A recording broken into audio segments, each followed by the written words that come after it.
Hola, soy Manuel Hernández, soy licenciado en Biología, licenciado en Psicología y el creador del modelo Parcube. Y quiero invitarte a este podcast para que compartas conmigo los temas que me apasionan: la neurobiología, el trauma y el apego. Bienvenidos.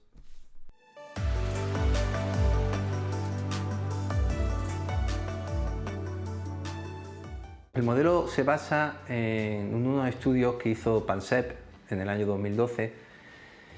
Él publicó un libro en el cual habla de la importancia de diferentes sistemas instintivos que están en todos los mamíferos a nivel del troncoencéfalo, que es la parte que tenemos de la nuca, y cómo estos sistemas, todos los mamíferos, incluidos los humanos, los tenemos y funcionan de forma innata, es decir, vienen programados. Los 7 sistemas de los que él habla son pánico o pérdida del apego, miedo, rabia, juego, cuidado, búsqueda y deseo sexual. Lo que pasa es que en este modelo lo que voy a hablar son de los 3 primeros, que están relacionados con el sistema de defensa. Los otros 4 están relacionados con el sistema de la vida diaria. Estos 3 sistemas funcionan, como he explicado, de forma instintiva y posteriormente a lo largo de la vida con las diferentes experiencias se pueden ir modificando. Pero cuando un niño nace, un niño humano nace, o un niño de chimpancé o una ratita nace, siempre va a nacer con estos sistemas. El primero que quiero hablar es el sistema del pánico. El sistema del pánico es un sistema que está pensado para que las crías siempre tengan relación con sus cuidadores.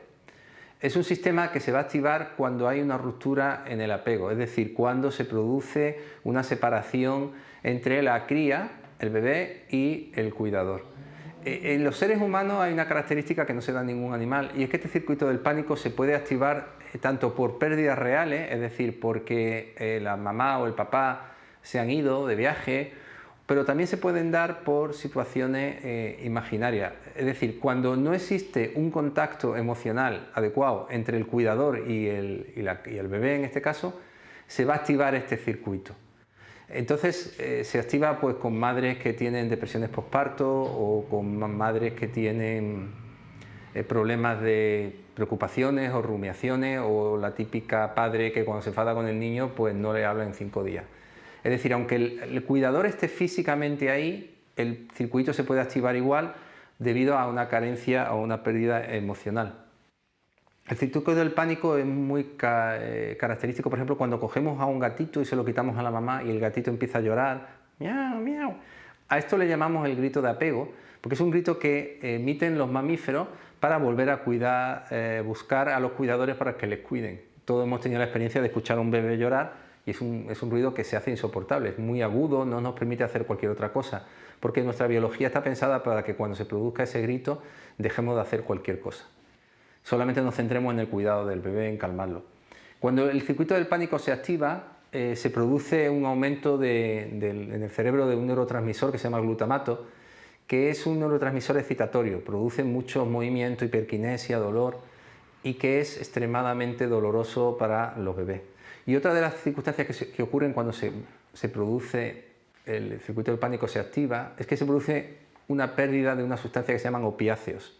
Los opiáceos en un estado óptimo producen calma, producen bienestar, producen una sensación de relax, pero cuando los opiáceos bajan mucho, lo que se produce es un dolor impresionante. Es lo que las personas que tienen trauma llaman sensación de vacío. Tienen una sensación de vacío, de colapso, de que algo les falta. Bien, la paradoja que se da en esto es que cuando el sistema está mucho tiempo con pérdidas de opiáceos, es decir, con esa sensación de vacío, de malestar, se da durante mucho tiempo, se produce un efecto rebote que hace que los opiáceos aumenten mucho, y aquí es cuando se produce la disociación traumática. Bowlby, el padre del apego, contaba que cuando llegaba a los orfanatos al principio, los orfanatos ingleses en los años 40 y 50, y veía a los niños llorar, cuando pasaban 1 o 2 días los niños dejaban de llorar, le decían la enfermera, otros compañeros le decían, ¿ves? Están tranquilos. Y él se dio cuenta de que esos niños no estaban tranquilos, estaban disociados. Por lo tanto, cuando se activa el circuito del pánico, como he explicado, de forma real, porque los cuidadores no están físicamente, o imaginaria, porque los cuidadores no dan la atención adecuada, se produce primero un aumento de los opiáceos, produce una pérdida de los opiáceos con la consiguiente sensación de vacío, que va a hacer que el niño llore, grite. Son estos niños nerviosos, que lloran mucho, que nunca están tranquilos. Pero pasado un tiempo, lo que se va a producir es un efecto rebote que va a aumentar muchísimo los opiáceos y que va a dar, puede dar la disociación. Síntomas disociativos e incluso disociación de la personalidad en edades mayores. Cuando el circuito del pánico se activa, también se activa siempre el circuito del miedo, que Pansep lo relaciona con la ansiedad. La ansiedad no es una emoción, la ansiedad es una sensación física.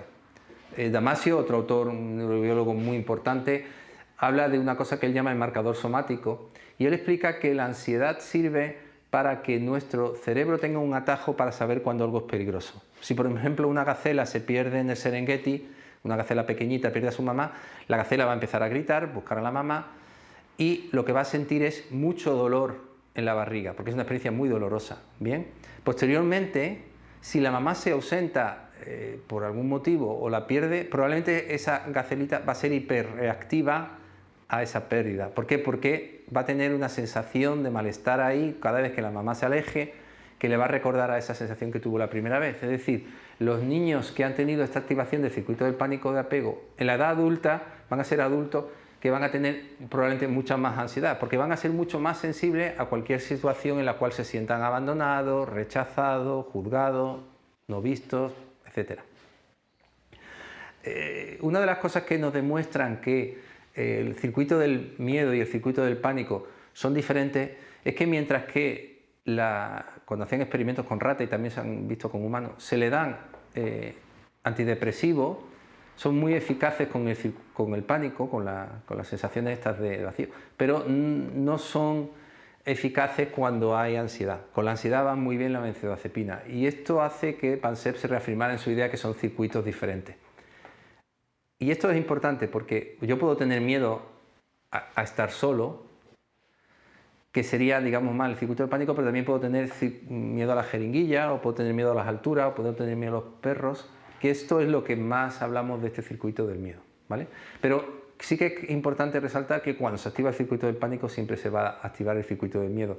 Y cuando hay miedo, para que este miedo se produzca, tiene que ser que no haya una figura de apego que nos dé la seguridad necesaria. Porque obviamente si yo estoy en una situación de alerta, pero hay una figura que consigue calmarme, ese miedo va a desaparecer.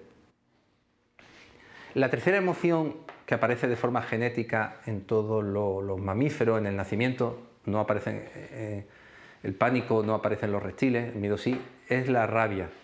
La rabia es una emoción que es claramente defensiva y que sirve para poder expresar a los demás que estamos mal, que estamos a disgusto, que no nos gusta algo que nos están haciendo, pero también sirve para marcar jerarquía, para marcar rango, ¿vale? Entonces, los niños, cuando tienen una pérdida del apego o tienen miedo, siempre sienten muchísima rabia, ¿sí? Si vemos a un niño que se pierde en un centro comercial, vamos a ver que cuando el niño aparezca va a llorar, se nos va a abrazar, pero también va a sentir rabia. Siempre que hay una pérdida, siempre hay rabia. Yo tengo una anécdota que cuento mucho. Yo me iba mucho de viaje y me fui un mes una vez a China, y cuando volví a buscar a mi perro, que era un pastor alemán que yo adoraba y él me adoraba a mí, durante 2 días no me hacía caso. Claro, después con el tiempo descubrí que lo que había hecho es que había activado su circuito del pánico, de la pérdida, y bueno, de algún modo estaba enfadado conmigo, ¿no? La rabia puede ir hacia afuera o puede ir hacia adentro. Cuando la rabia va hacia afuera, lo que estamos hablando son de personas que llamamos personas de apego ansioso, y aquí es donde encontramos la relación entre la rabia y el apego. Son las personas de apego ansioso, que no saben regularse solas, y para regularse necesitan siempre a los demás. ¿Y cómo se regulan? Pues se regulan siempre vinculándose a otro. Y lo hacen culpando al otro o haciendo que el otro se sienta culpable. Es decir, en el apego ansioso yo puedo hacer que te sientas culpable agrediéndote, echándote cosas en cara, o haciéndome la víctima y haciendo que tú te sientas culpable. Todo el mundo necesita a otras personas para regularse, somos seres humanos, pero las personas de apego ansioso, el problema que van a tener es que solo van a saber regularse controlando a otras personas, y lo puedo controlar atacándole, agrediéndole, o la puedo controlar haciéndome la víctima y haciendo que venga a buscarme. Cuando La rabia va hacia adentro, entonces hablamos de personas de apego evitativo. ¿Por qué? Porque las personas de apego evitativo han aprendido a no confiar en los demás. Han aprendido a que en las experiencias tempranas, en el apego con las figuras de referencia en sus primeros años, han aprendido a no confiar en ellas y han aprendido a regularse con objetos, con libros, estudiando o bien confiando solo en ellos mismos. Y la tendencia de las personas de apego evitativo va a ser culparse ellos. Las personas de apego evitativo van a aprender a que no pueden confiar en nadie y que solo pueden confiar en ellos, y le va a costar mucho entrar en relaciones más personales, más íntimas. Estos tres circuitos emocionales, porque claro, el pánico, la pérdida del apego puede incluir a la soledad, puede incluir el rechazo, puede incluir la rabia, puede incluir, por ejemplo, puedo sentir impotencia, puedo sentir frustración, puedo sentir muchas cosas. Estos circuitos emocionales a lo largo de la vida, cuando nacemos, van a ir modificándose en función de las experiencias personales que vayamos teniendo.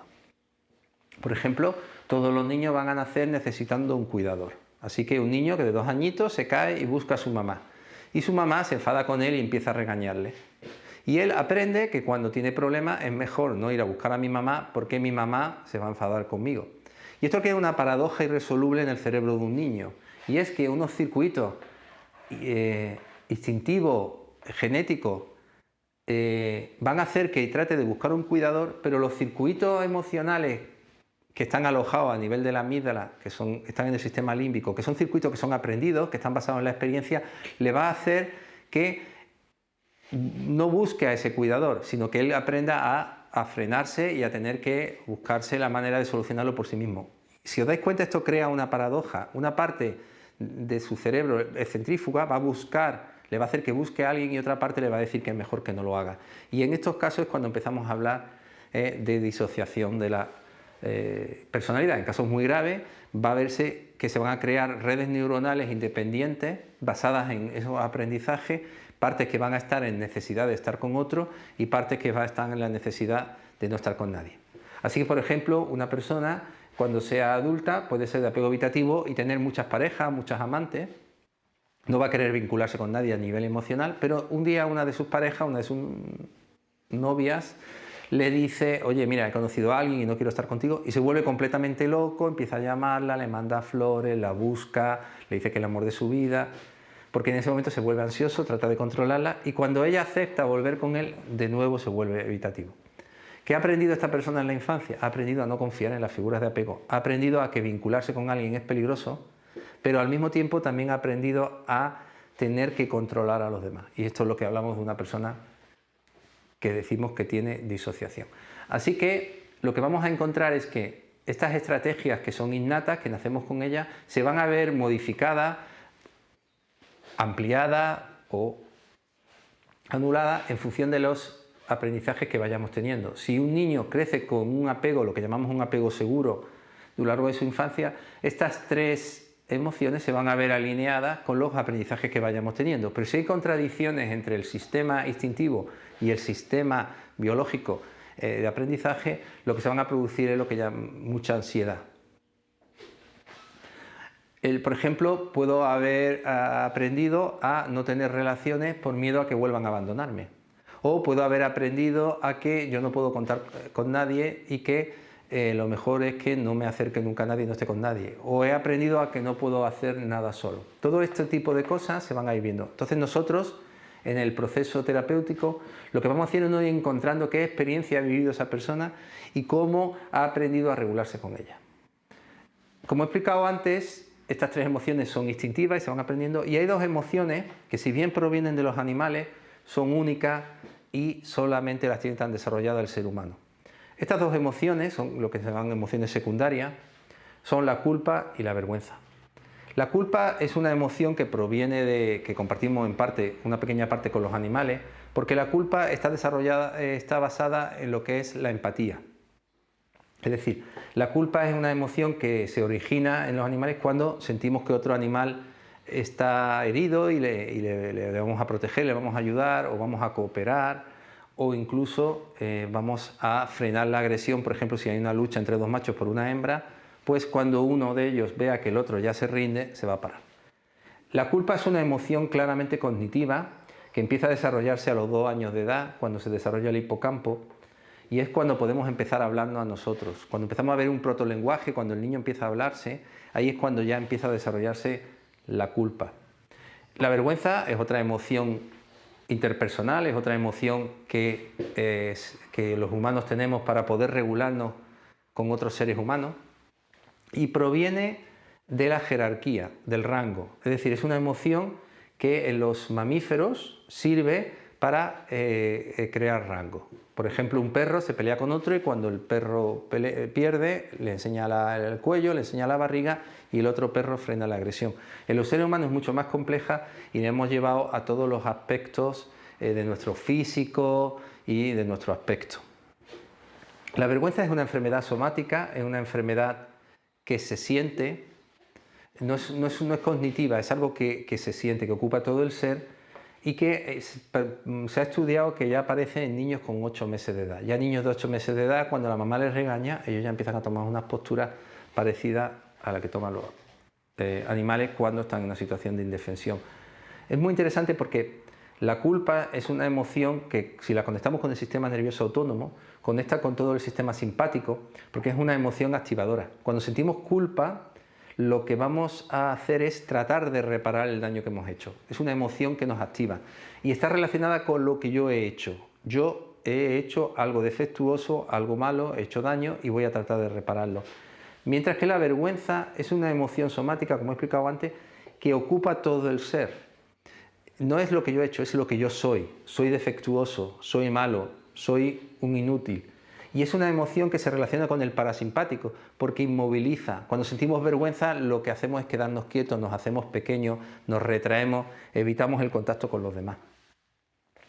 Si os fijáis, diferentes tipos de emociones van a estar correlacionadas con diferentes tipos de psicopatología.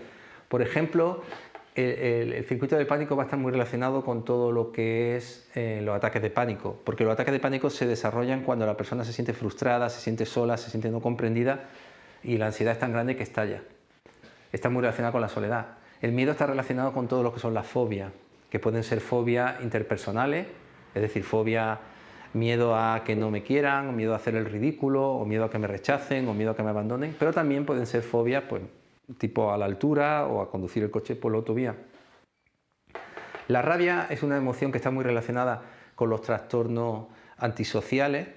Son personas que tienen mucha rabia, pero que es una rabia que se expresa hacia afuera, agreden a los demás, tienen problemas de conducta, pero también con el trastorno límite de personalidad, por ejemplo, que son personas que tienen mucha tendencia a hacerse daño a ellas, a que tienen la autoestima muy baja, a que tienen mucho miedo al abandono, que se autolesionan. La culpa es la emoción que reina en todas las personas que tienen trastornos obsesivos. La inmensa mayoría de las personas con trastornos obsesivos sienten culpa, están rumiando constantemente sobre qué han hecho, qué no han hecho, qué podrían hacer. Y la vergüenza está relacionada con todo lo que son los trastornos alimenticios, con todo lo que es el aspecto de mi cuerpo, lo que ven los demás y cómo esa ansiedad paradójicamente la calmo haciendo algo que después sé que me perjudica. No quiero decir con esto en que no estén todas las emociones en todos los trastornos, claro que sí, pero si nos fijamos, en cada trastorno hay una emoción que destaca sobre las demás. Si además nos fijamos en las 5 emociones que desarrollo en el modelo Park-Uve, la soledad, el miedo, la rabia, la culpa y la vergüenza, vamos a encontrar que son las emociones básicas que están en todas las personas. Son las emociones negativas que se encuentran en todas las personas, con mayor o menor intensidad. ¿Es bueno sentir miedo a la soledad? Sí. ¿Es bueno sentir miedo? Claro que sí. La rabia en su medida justa, la culpa y la vergüenza son emociones que de forma sana son muy adaptativas y nos ayudan a relacionarnos mejor con los demás, a no hacerles daño a ellos, a que no nos hagan daño a nosotros. Pero las personas que sufren psicopatología, estas emociones se ven muy acentuadas, se ven muy extremas y entonces empiezan a entrar en la psicopatología. ¿Qué ocurre, por ejemplo, si un niño de pequeño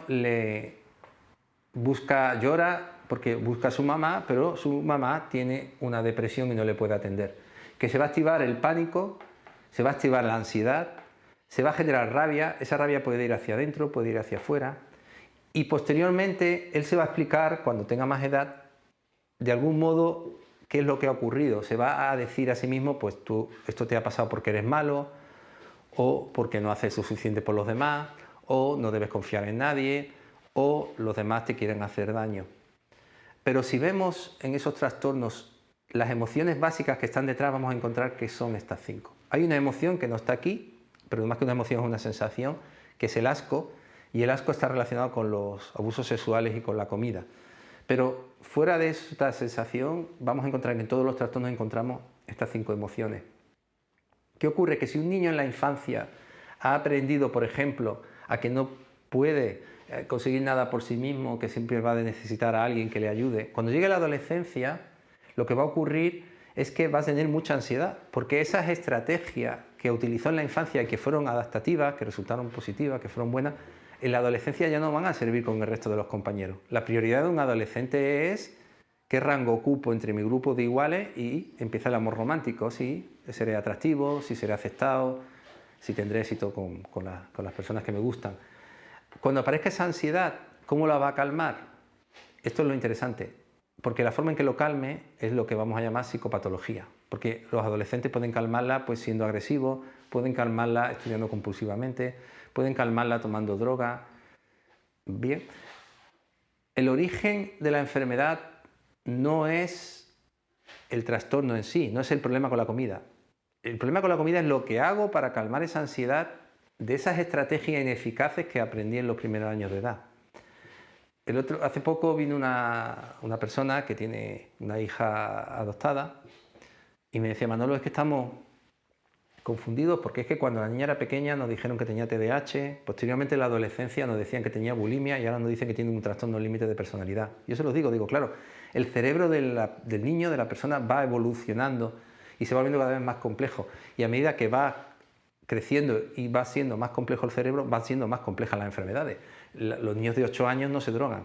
El problema que tienen los niños de 8 años son problemas escolares, timidez, que le duele la barriga antes de los exámenes. El problema de un adolescente ya no va a ser solo cómo me llevo con mis cuidadores, con mis padres, sino que va a ser si soy aceptado por el grupo, si me quieren, si tal. Y paradójicamente, por ejemplo, puede sentir mucha soledad, darse un atracón y después vomitar para aliviar la culpa que tiene de haberse dado atracón.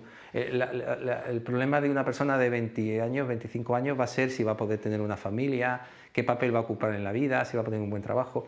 Y vamos a encontrar, por ejemplo, que diferentes enfermedades van a aparecer en diferentes momentos de la vida. Por ejemplo, los trastornos alimenticios, en muchas adicciones, aparecen generalmente en la adolescencia, a los 13 años a los 18, pero sin embargo los ataques de pánico, trastornos bipolares, psicóticos, que son más ya psiquiátricos, van a aparecer generalmente entre los 20 y los 24 años, porque son diferentes momentos evolutivos en el desarrollo de la persona.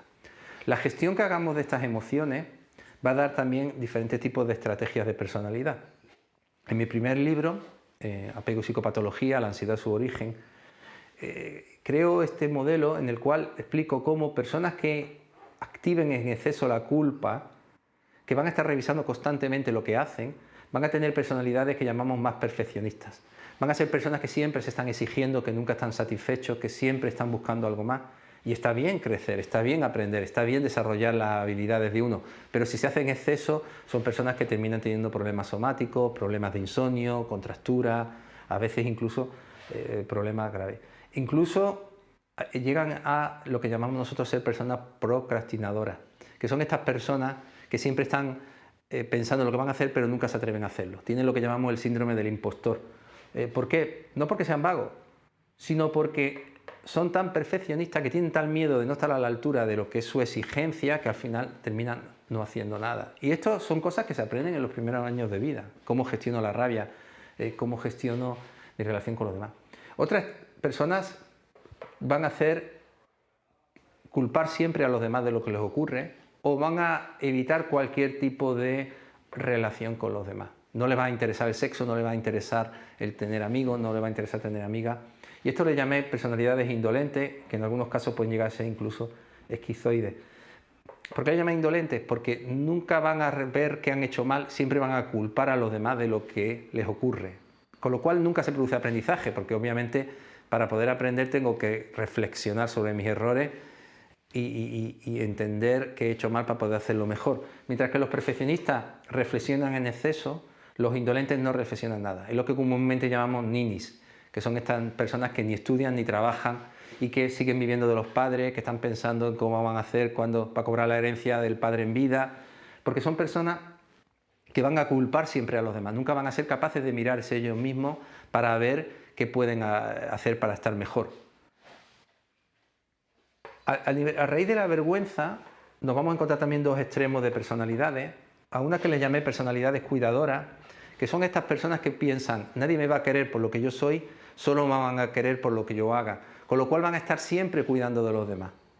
Siempre van a estar pensando en qué necesitan los demás, nunca van a ser capaces de ver sus necesidades porque siempre están pensando en las necesidades del otro. Y estas personas, en mi experiencia clínica, son casi siempre mujeres y que además acaban con trastornos de fibromialgia, fatiga crónica, con problemas que aparentemente son médicos, pero que su origen es psicológico. Porque al estar siempre en tensión, siempre en alerta, siempre pensando que necesitan los demás, he sido buena, lo he hecho bien, no lo he hecho bien, me querrán, el sistema del estrés se hiperactiva, lo que es el cortisol, una hormona que provoca alerta, que provoca amenaza. Este sistema hiperactivado durante muchísimo tiempo produce un colapso que hace que una sustancia que se llama citoquinas, que son inflamatorias, se depositen en las articulaciones y que provoquen muchísimos dolores. Paradójicamente, estas personas, debido a lo que han aprendido en la infancia, no saben vivir de otra manera o sobrevivir de otra manera que sea cuidando de los demás.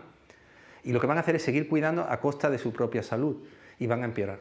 Las personas que me están escuchando, que me están viendo, que han tenido fibromialgia o que han tenido tal, saben perfectamente de lo que estoy hablando, porque tienen un montón de dolores que ningún médico es capaz de darle una explicación de lo que les ocurre, pero lo que sí se darán cuenta es que siempre están pensando en lo que necesitan los demás, nunca pueden pensar lo que necesitan ellos. Las personas que utilizan la vergüenza también como arma son las narcisistas. Estas personas lo que van a hacer es avergonzar siempre a los demás. No van a hacer ningún tipo de reflexión, van a ser en muchos casos, van a coincidir con los indolentes, porque estas personas lo que van a hacer es, voy a hacerte que tú sientas siempre que tienes una deuda conmigo o que has hecho algo mal conmigo. Lo que han aprendido de pequeños, se han sentido indefensos, se han sentido frágiles y lo que han hecho es crear un falso self, un falso yo, que es aparentemente indestructible. Han creado como una coraza y lo que van a hacer es siempre humillar a los demás, utilizar a los demás. En algunos casos pueden llegar incluso a la psicopatía, es decir, conocer perfectamente cuáles son las reglas sociales, qué es lo adecuado, pero nunca lo van a poner en práctica. Paradójicamente y desgraciadamente, muchas veces los narcisistas se casan con los cuidadores, claro, porque los cuidadores que están necesitando siempre cuidar a los demás terminan con este tipo de personas que lo único que quieren es que les cuiden y entran en una dinámica muy patológicas, ¿no? Simplemente quiero terminar explicando cómo para mí, en mi modelo, en el Parcube, la psicopatología, el trastorno psicológico es lo que hacemos para poder calmar esa ansiedad que viene determinada por estrategias que fueron adecuadas en la infancia, pero que ahora son disfuncionales. Si mi madre era pobre, pues tenía 2 trabajos y nos sacaba adelante como podíamos, pues cuidar de mi madre era muy buena opción. Pero ahora mismo seguir haciendo esto me ha podido llevar a la fibromialgia. A lo mejor en la infancia, pues no sé, el destacar en la casa y que me vean pues siendo un poco más protestón o más rabioso, pues puede ser muy adaptativo. Pero claro, cuando llego a la adolescencia esto me va a causar muchos problemas entre mis compañeros, problemas en el colegio, problemas en el trabajo y va a ser tal. ¿Qué ocurre? Que la mayoría de las veces, si observamos detenidamente la psicopatología, veremos que es la estrategia que hago para poder regularme, para calmar la ansiedad, la adicción, los problemas de la comida, las obsesiones. Son cosas que en algún momento hemos hecho para poder sentir calma, para poder sentir control, para poder sentir... ¿Que nos ha ayudado? Sí, pero a base de repetirlo, la medicina se ha convertido en la enfermedad. En otros casos, pasado un tiempo, se produce lo que llamo yo una alostasis. El sistema se rompe, los ataques de pánico, la fibromialgia, los brotes psicóticos, en muchos casos son que el sistema se ha roto, se ha cansado, se ha agotado, no ha podido más y se producen estas enfermedades. Así que nada, muchísimas gracias, espero que os haya gustado, a mí me apasiona, no puedo decirlo con otras palabras, no dejo de aprender, de estudiar y mientras más aprendo, pues me doy cuenta de que menos sé. Así que muchísimas gracias y espero que sigamos juntos en este camino del crecimiento y del aprendizaje. Muchas gracias.